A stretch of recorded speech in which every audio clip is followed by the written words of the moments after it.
एक्सलमा अटोसमको प्रयोग यसरी गर्नुहोस्। प्रेस गर्नुहोस् अल्टर इजिकल टु र इन्टर हान्नुहोस्। यसरी अटोसम हुनेछ।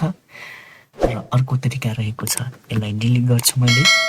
डिलिट गरिसकेपछि सबैभन्दा पहिले त एक्सलको जुनसुकै फर्मुला लगाउन बेला पनि इजिकल टु हान्न नबिर्सनुहोला। इजिकल टु र सम फङ्सन लेखेँ मैले, स्मल ब्राकेट स्टार्ट।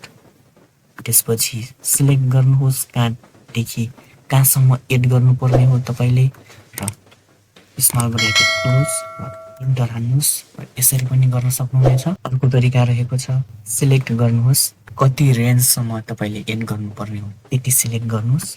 सिलेक्ट गरिसकेपछि क्लिक गर्नुहोस् सममा। यसरी पनि सम गर्न सक्नुहुनेछ। र अब अर्को तरिका पनि रहेको छ, इजिकल टु हान्नुहोस् र तपाईँले कुन कुन एड गर्नुपर्ने हो त्यही सिलेक्ट गर्नुहोस्। सिलेक्ट गर्नुहोस् र फेरि पनि प्लस, फेरि पनि सिलेक्ट गर्नुहोस्, फेरि पनि प्लस, फेरि पनि सिलेक्ट गर्नुहोस् र प्लस र इन्टर। यति सजिलै तपाईँले सम गर्न सक्नुहुनेछ र आफ्नो वर्किङ स्पिडलाई धेरैभन्दा धेरै बढाउन सक्नुहुनेछ।